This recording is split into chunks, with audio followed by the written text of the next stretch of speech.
Now I go there, I arrive, I remember my aunt and uncle, her husband, who you will hear a lot about soon, picked me up from the airport, and the first thing they did is took me to Hollywood. And I saw the first transvestite.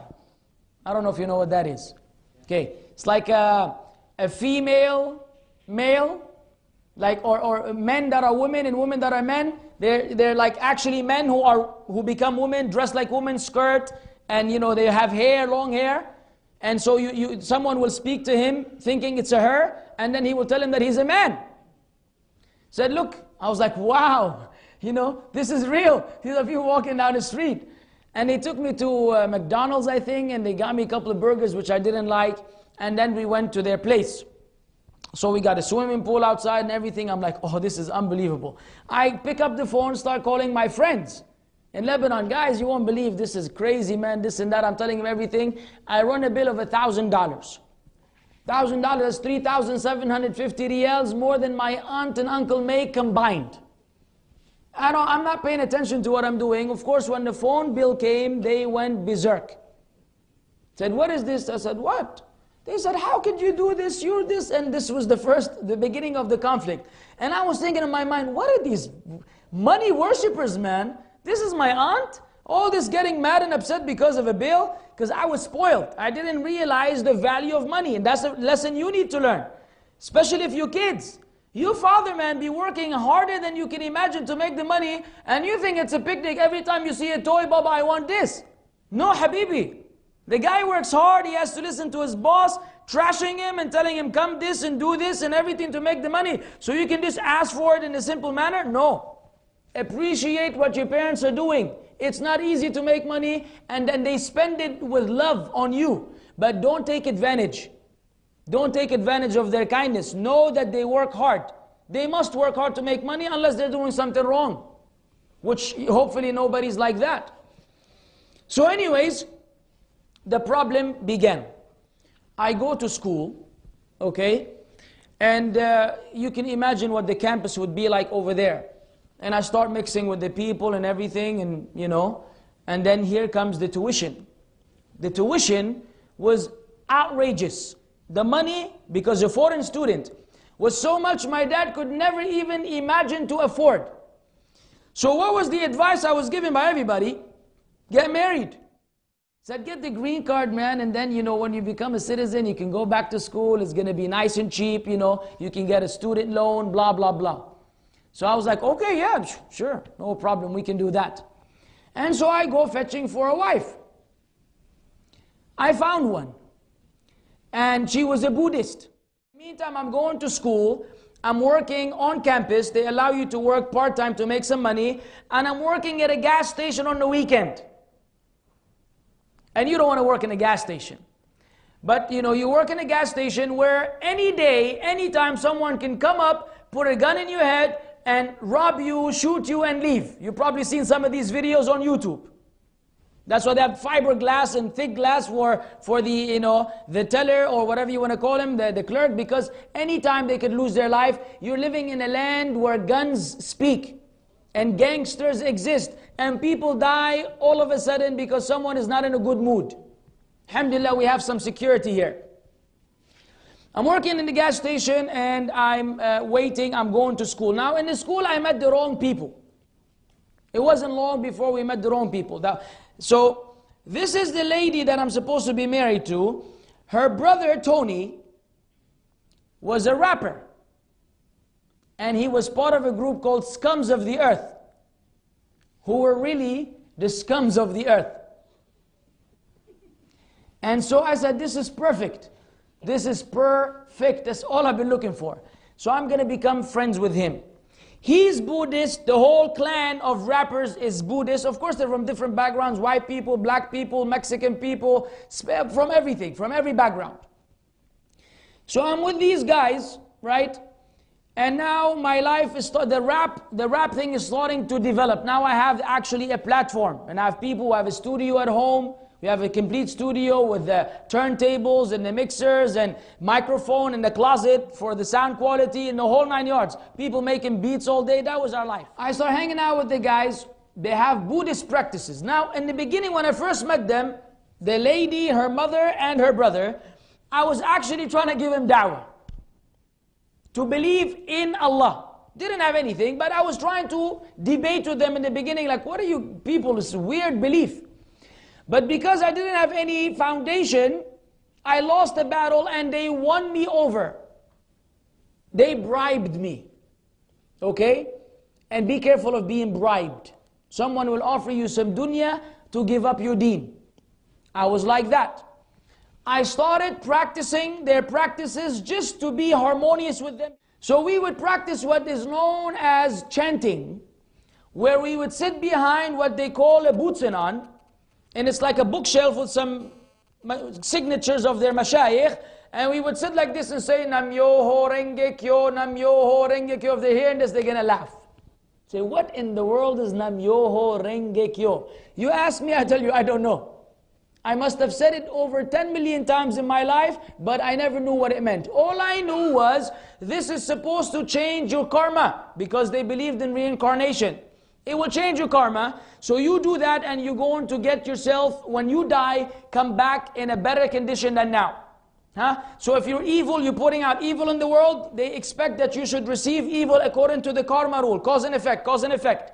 If you chant, you're able to change your karma so that you don't get evil, you get good instead. So you don't, if you die, you don't come back as a cockroach or as a rat, you come back as a king or a president. Foolish, but true. And I would go with them to the temple. Now, of course, the Buddhists in America are not like the Buddhists in other countries, like Sri Lanka and what have you. Because there are denominations of Buddhism. These were people who everything was halal for them. Even the idea of asceticism and, depriving oneself of pleasure, that didn't exist. They were having barbecues all day, getting high all night, and just, people would go there to meet each other. Anyways, these are the people I'm hanging out with. Now, the problem started to happen at home with my aunt and her husband. Because I was such a troublemaker, I started bringing trouble into the house. And they could not tolerate it anymore. And so I said, you know what, I don't need you guys anyways, I'm going to move out on my own. I got a job as a waiter at a restaurant, Denny's restaurant. I don't know if you've ever heard of it. And you make money. I made money, at least. Because, being a waiter requires that you treat your customers a particular way, and I liked it. I liked to provide service. I was a service provider. So I used to make a lot of money every night, and so I rented my own apartment, and I bought my own car, a Ford Mustang, 4-cylinder, not the big one with the big engine, it was the fake one. It looked like it was a real sports car, but it had one of the smallest engines in the world, so don't be fooled by the hype. Anyways, now when I bought this, my other aunt, Uthman's mother, took me to a man. His name is Hisham. Hisham was an insurance salesman, had an insurance agency. And so, over there, you have to have insurance to register the car in your name, okay? I bought the insurance. Now you pay the down payment then they get the policy, and then you pay the rest in installments.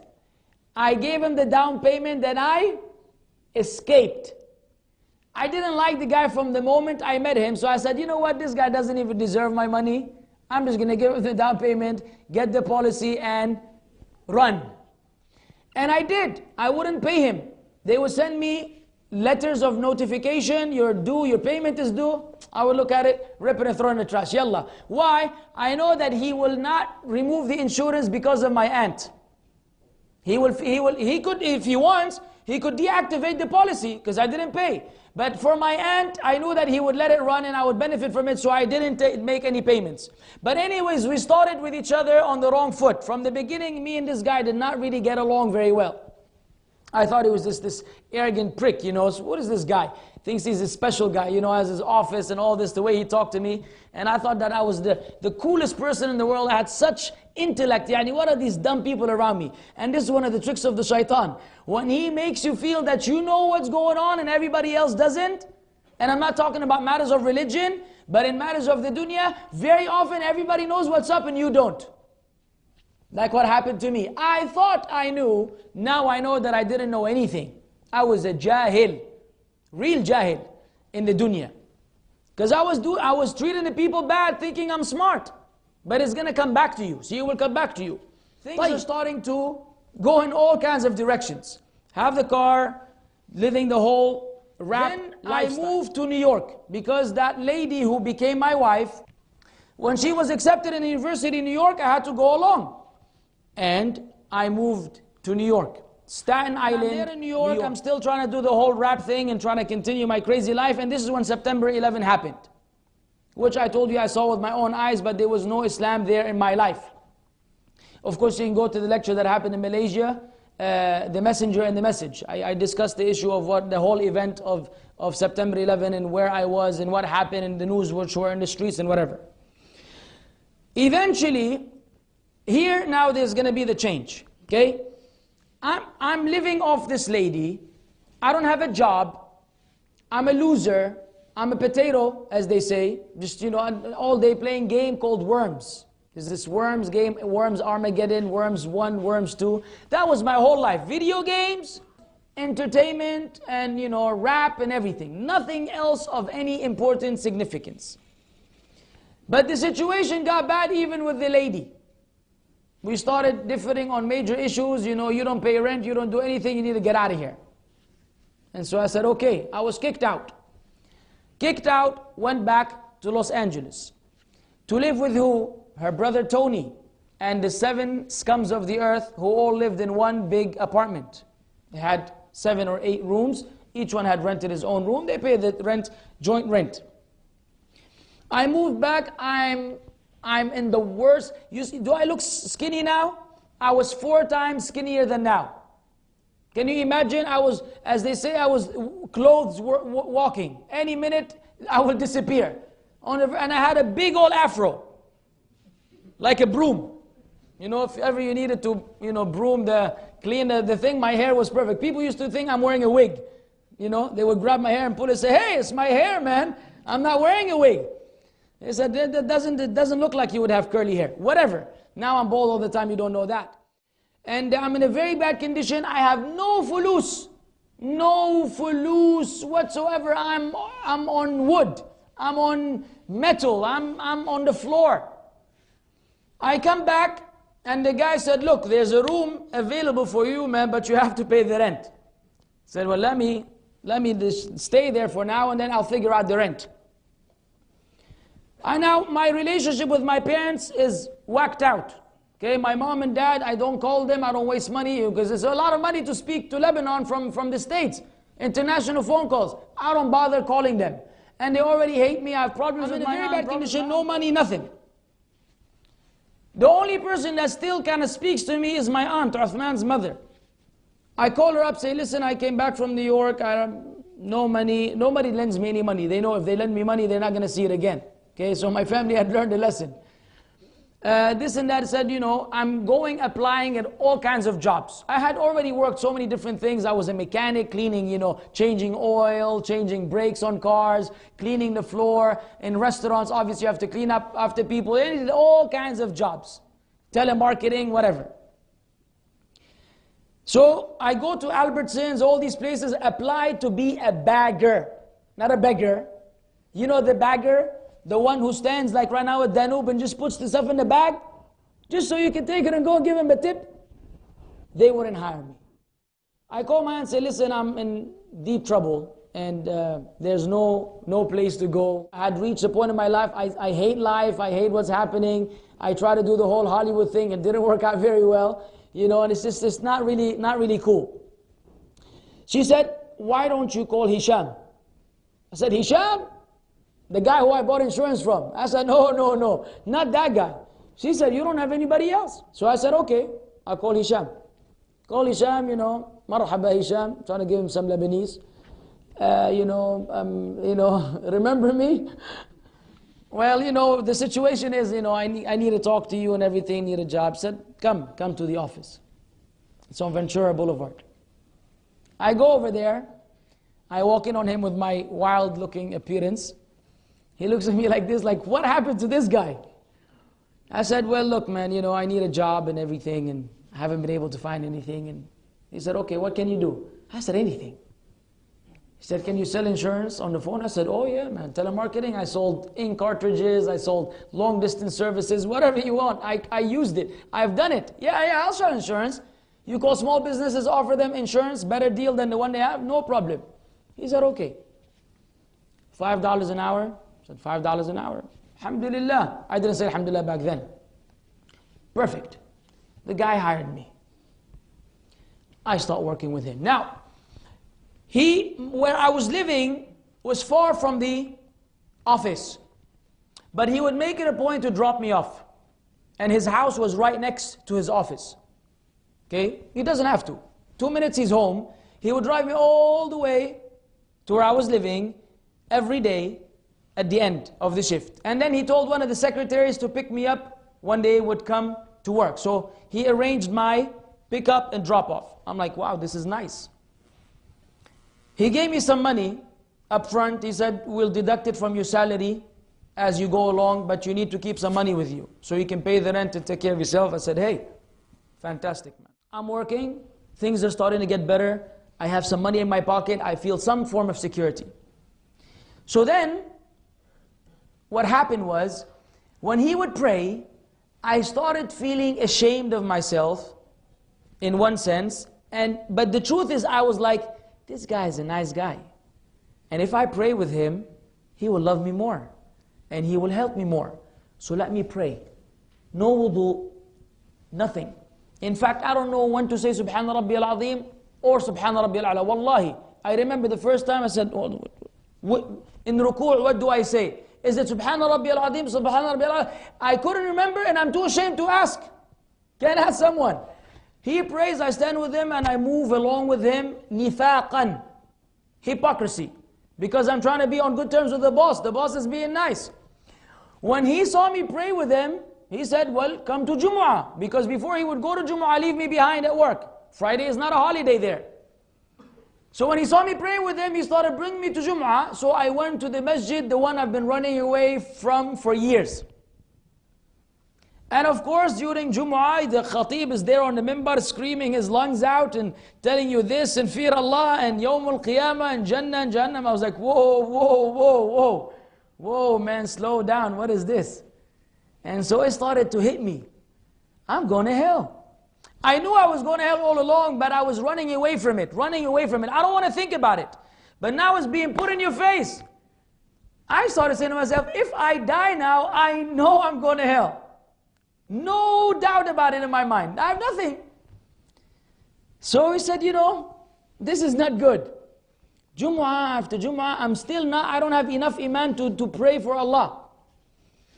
In that stage, in that phase, Ramadan came. And when Ramadan came, the shayateen tusaffad, the shayateen are chained, and the doors of Jannah are open. I said to myself, you know what? If I'm going to do this, if I'm going to pray in front of him, I might as well pray for real. And if I'm going to fast and pretend that I'm not eating, I might as well not eat for real. What do I have to lose? I'm doing it for show, but I'm not being able to benefit. I can't benefit.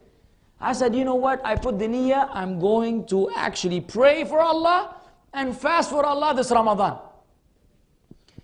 As soon as Ramadan began, I fell into this one sin that ruined it for me. But it was means for me to have a stronger determination to make up for it. I said, no, I'm going to make up for it. And so here you go.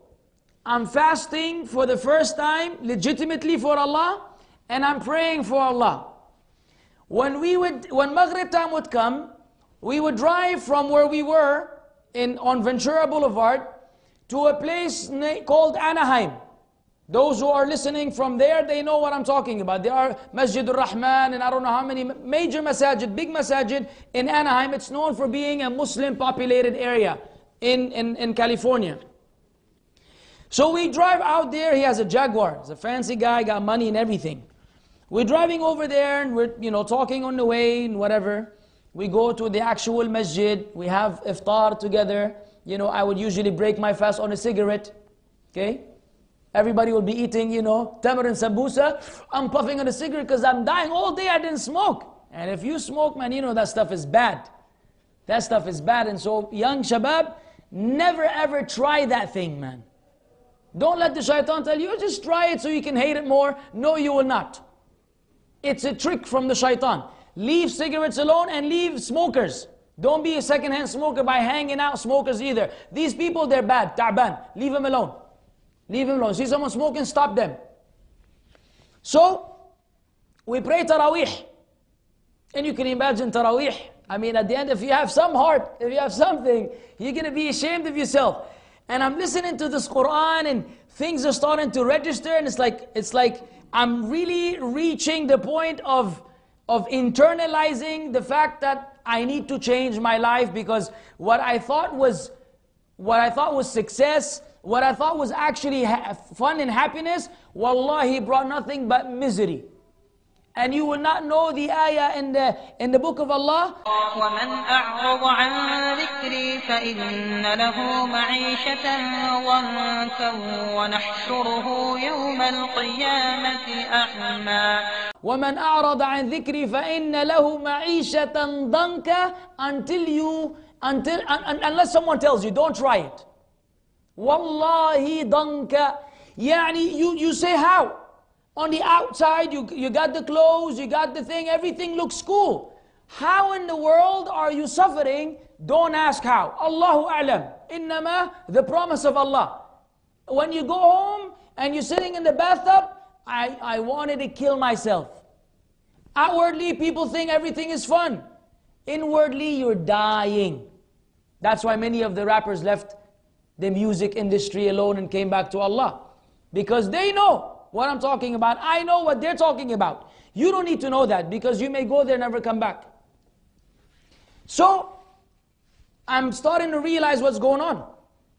Now imagine, we go back from Anaheim to our locality, and he drops me off with the scums of the earth, and guess what? They are the scums of the earth. We go to the house, pornography, and ladies around, and drugs and everything, and I'm like, oh man, I was just in the house of Allah, listening to the Qur'an and the reminder, and now these are the shayateen of ins right in front of me. I actually did not like being with them anymore. I was disturbed from this whole environment. The next day I said, Hisham, I can't do this anymore. I can't stay with these guys, man. It's very bad environment. I moved.